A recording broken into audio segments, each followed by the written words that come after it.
Good late evening. It's 11:29. Welcome to my home office, Team Kindred, Alabama and Mississippi. Coming to you tonight, live from the COVID dashboard. Get my hands cleaned up here, proper hand washing techniques or hand sanitizing. Also, welcome to the office or the birthplace of the dashboard. This is where it gets updated every night when I'm in town, when I'm home, and I want to talk about the dashboard tonight.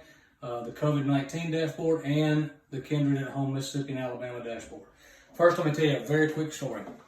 How many of you have a K car? Yep, the little Kindred Elantra, white Elantra. I have one. How many of you have one? If you raise your hand, keep laughing at yourself because that was pretty funny.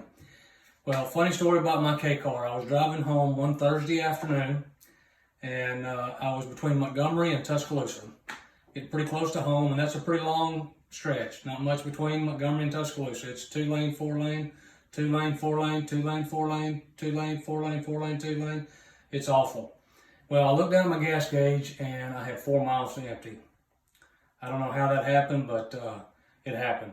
I quickly pulled up my iPhone. I went to the maps. I pulled up the closest gas station, 7 miles away. I was 3 miles under what I needed to be at to get to the gas station. Somehow, some way, I said a prayer and I made it. Once I got to the gas station, I started thinking about that story, and I started thinking about this dashboard. Had I known a little bit, or had I prepared a little bit better for my trip, and I'd looked at my gas gauge, and I knew how many miles I had to go to get there, I would have made it clearly fine, had gas left over, for sure. That's what I use this dashboard for. I look at it multiple times a day. I look at our home pace for the month. I look at our weekly rate, weekly results to see where we are, and that's what I challenge you guys to do. Talked a little bit about it last night, and an email tonight. You're going to have to watch video to get the results.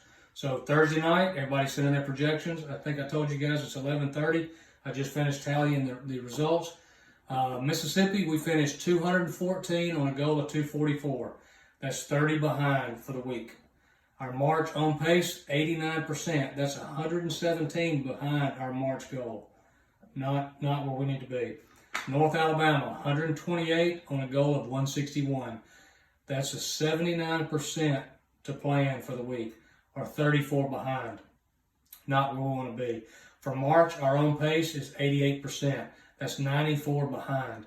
South Central Alabama, we're at 160. We're projecting 160 on a budget of 203. That's 44 behind our goal. That's 79%, again, not where we want to be. Our March on pace for South Central Alabama, 87% or negative 123. Let's roll those numbers up. If we take all three areas and we combine those numbers just for March and what we're projecting, that's 334 patients. That's a big number. Now, we've got to make that up. We've got to make it up for, maybe April, May, June, July. But when I look at COVID-19, I'm going to give you some COVID-19. This is a dashboard I look at. What scares me right here is 532,000 people globally have it. And if you scroll down and you look, not too far down at some of the countries and the numbers that they're showing, we have in the 2 states more than some of these countries do. So let me give you a little update. As of today, Mississippi had 485 confirmed cases with 6 deaths. Alabama, 531 cases with 1 confirmed death. That's straight from the dashboard. I also confirmed it with the Department of Health in both states. So we have a lot going on, but keep this in mind. We have a business to run. We are the solution. And we need to provide for our employees. There's a lot of unemployment going on right now. I saw something on Fox News just yesterday that the unemployment claims are coming in faster than they can process them. An all-time high. A lot of people without jobs. We have a lot of people that work for us, and it's our job to provide for them. So let's make sure, sales team, let's make sure we do everything possible we can. I'm going to send out another video first thing in the morning to the sales team to get them motivated and started for the day. But I want to share those things with you tonight, and thank you for coming into my home office, and have a good week, and let's make sure we get the momentum going and turn March around. Thank you guys. Have a good night.